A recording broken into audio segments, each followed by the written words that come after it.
Alors Vettel, il y a de nouvelles opportunités pour mon avenir. Ah, alors Vettel, il va peut-être pas aller à la retraite finalement. Racing Point n'a pas caché son intérêt pour Vettel finalement, même si les contrats en cours avec Perez et Lance Stroll ne facilitent pas le changement. L'équipe peut se sortir du contrat qui le lie au Mexicain grâce à une clause activée avant le 31 juillet, mais cela lui coûterait au moins 10 millions d'euros et de précieux sponsors pendant 2 ou 3 ans de plus qui seraient à remplacer.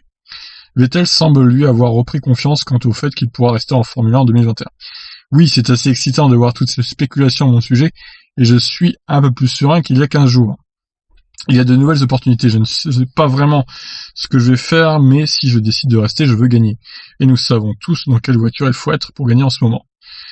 Oui, mais tu seras pas chez Mercedes, Sébastien, ne rêve pas trop non plus. Comme ce n'est probablement pas une option, je dois essayer de trouver quelque chose de similaire.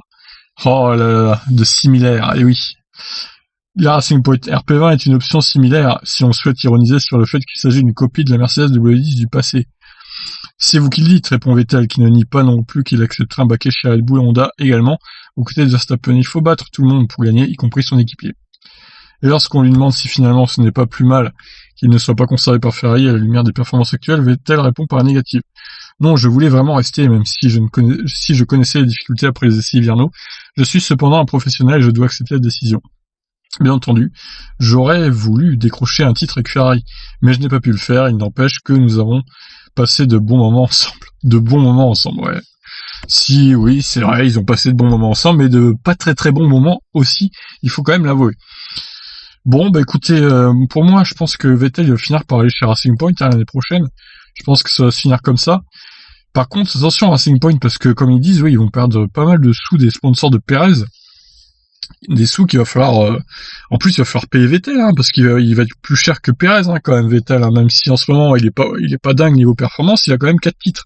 Donc il va falloir lui payer un salaire plus élevé et donc ça pourrait tirer sur les finances de Aston Martin F1 qui sera voilà, donc ça s'appellera comme ça l'année prochaine, ça sera plus Racing Point. Donc attention aux finances. Et bon, Perez, je pense qu'il irait chez As, un Mexicain dans une écurie américaine, ça pourrait être marrant pour le coup. Et il pourrait ramener pas mal de sponsors chez As. Je pense que chez As, il remplacera Grosjean. Clairement, Grosjean, pour moi, il va se faire virer.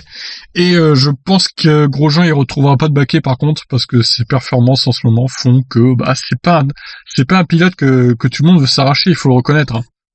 Je vois mal où est-ce qu'il pourrait aller, à moins que vraiment Raikkonen décide d'arrêter chez Alfa Romeo l'année prochaine et que Grosjean aille chez Alfa Romeo par exemple. Ça pourrait être une solution. Mais à part ça, je vois pas où Grosjean pourrait aller si vraiment Perez va chez As.